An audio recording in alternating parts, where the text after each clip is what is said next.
जय माता की। ओम सर्वमंगल मांगल्ये शिवे सर्वार्थ साधिके शरणे त्र्यंबिके गौरी नारायणी नमोस्तुते।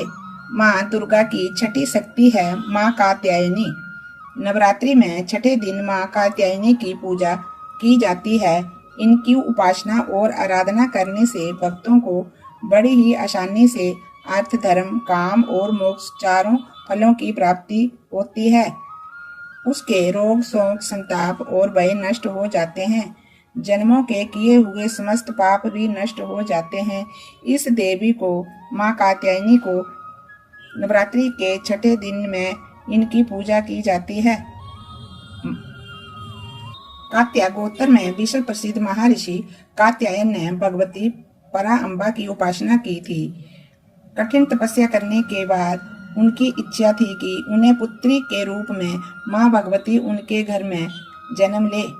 माता भगवती ने प्रसन्न होकर के उनको आशीर्वाद दिया था और माँ भगवती ने उनके घर में पुत्री के रूप में जन्म लिया।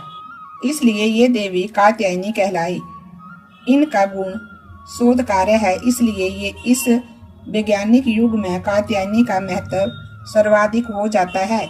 इनकी कृपा से ही सारे कार्य पूर्ण हो जाते हैं। ये वैद्यनाथ नामक स्थान पर प्रकट होकर के पूजी गई माँ कात्यायनी अमोघ फलदायिनी है।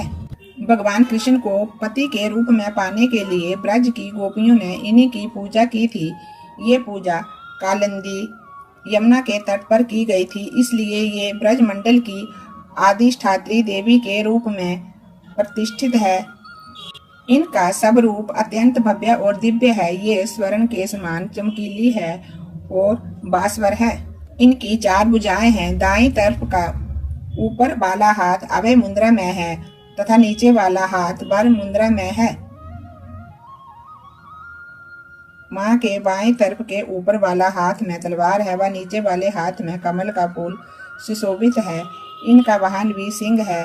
इनकी उपासना और आराधना करने से भक्तों को बड़ी आसानी से धर्म, अर्थ, काम और मोक्ष चारों फलों की प्राप्ति होती है। भक्तों के रोग, शोक, संताप और अभय सारे नष्ट हो जाते हैं। जन्मों के समस्त पाप भी नष्ट हो जाते हैं। इसलिए कहा जाता है कि इस देवी की उपासना करने से परम पद की प्राप्ति होती है। बोलिए सच्चे दरबार की जय। माता रानी वैष्णो की जय। माँ वैष्णो की जय। जयकारे वाले नो मिठिया मरादा वो सच्चे दरबार की जय।